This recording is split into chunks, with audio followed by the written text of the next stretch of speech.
กองทัพสาธารณรัฐสังคมนิยมประชาชนเวียดนามខេត្តប៊ីងភឿកបាននាំយកកុំព្យូទ័រចំនួន3គ្រឿងនិងម៉ាស៊ីន printer ចំនួន3គ្រឿងរួមទាំងប្រេងសាំងចំនួន3000លីត្រមកផ្ដល់ជូនបញ្ជាការដ្ឋានតំបន់ប្រតិបត្តិការសឹកគ្រងកំពង់ធំដើម្បីបន្តសកម្មភាពការងារមនុស្សធម៌ក្នុងកិច្ចសហការជីករុករកអន្តរជាតិកងទ័ពស្ម័គ្រចិត្តវៀតណាមដែលបានពលីជីវិតក្នុងសម័យសង្គ្រាមក្នុងភូមិសាស្ត្រខេត្តកំពង់ធំឯកឧត្តមសេនីយ៍ត្រីសំសុនមេបញ្ជាការតំបន់ប្រតិបត្តិការសឹកគ្រងកំពង់ធំបានមានប្រសាសន៍ថា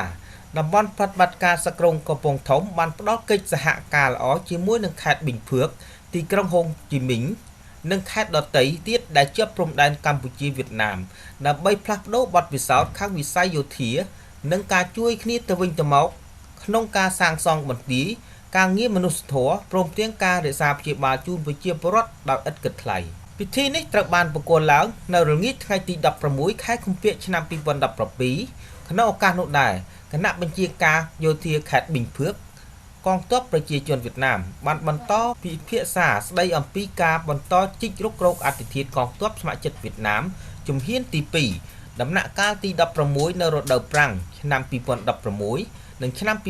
2017នៅភូមិសាស្ត្រខេត្តកំពង់ធំឯកឧត្តមសេនីយ៍ត្រីសំសុនបានបញ្ជាក់ទៀតថាចាប់តាំងពីឆ្នាំ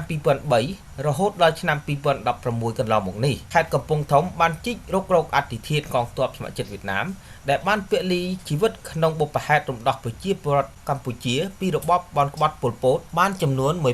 1032អធិធាតុរួចមកហើយខេត្តកំពង់ធំខ្ញុំបុត្រថាទូទស្សន៍អប្សរាធ្វើសេចក្តីរាយការណ៍